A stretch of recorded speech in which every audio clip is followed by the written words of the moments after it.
Saudi अरब के army chief of staff Faiyad अल रुवैली ने अपने ईरानी हममनसब से खास मुलाकात की और दिफाई ताल्लुकात पर चर्चा करने के लिए तेहरान का दौरा किया। ईरानी मीडिया ने ईरान के जनरल स्टाफ के हवाले से इस बात की जानकारी दी। ये दौरा डोनाल्ड ट्रंप के इलेक्शन जीतने के बाद हुई है।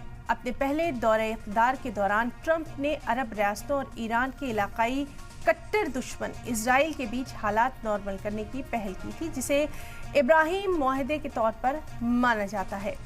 सऊदी अरब के इजराइल के साथ ताल्लुकात कायम नहीं किए हैं, लेकिन एक ज़राए के मुताबिक ट्रंप के दामाद जेरेड कुशनर ने पिछले बरसों में सऊदी अरब के क्राउन प्रिंस मोहम्मद बिन सलमान के साथ कई बार इस बारे में बात की है।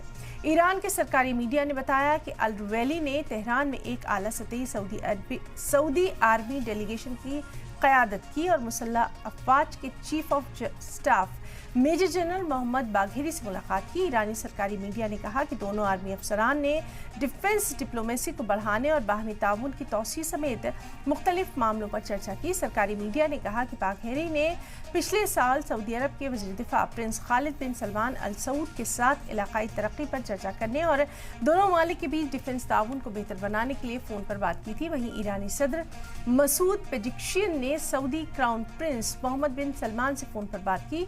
पेजिक्शियन ने क्राउन प्रिंस से कहा कि वो अपने बिजी शेड्यूल की वजह से रियाज OIC के छोटे इजलास में शामिल नहीं हो पाएंगे। ईरान के नायब सदर को नुमाइंदे के तौर पर भेजा जाएगा।